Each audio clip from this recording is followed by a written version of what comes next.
गागा भट्टांनी पायाच्या अंगठ्यानी महाराजांचा राज्याभिषेक केला होता, हे कितपत खरं आहे? शिवाजी महाराजांचा फार मोठा अपमान झाला जेव्हा गागा भट्टांनी पायाच्या अंगठ्याने त्यांना टिळा लावला.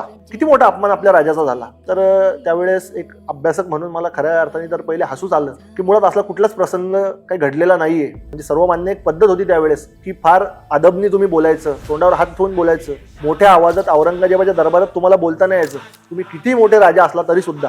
आणि जेव्हा त्या जसवंत सिंगाच्या मागं शिवाजी महाराजांना उभं केलं गेलं तेव्हा शिवाजी महाराजांना वाटलं की हा जसवंत सिंग ज्याला मी सुरतच्या लुटीवेळी हा मला पाठ दाखवून पळून गेला, ह्याच्या मागं तुम्ही मला उभं करता. म्हणून भर दरबारात त्या औरंगजेबाचा अपमान करणारे, त्याचा दरबार त्यागणारे, तुम देखे तुम्हारा बाप देखा, तुम्हारा पातशाह देखा, अशा पद्धतीने त्या औरंगजेबाची कान उघडणी करणारे शिवाजी महाराज एवढे ते धर्माभिमानी आहेत. तुम्ही साधा विचार करा, तर्काच्या आधारावर बोलू आपण की ते शिवाजी महाराज त्या गागा भट्टांकडून तसा टिळा लावून घेणार आहेत का?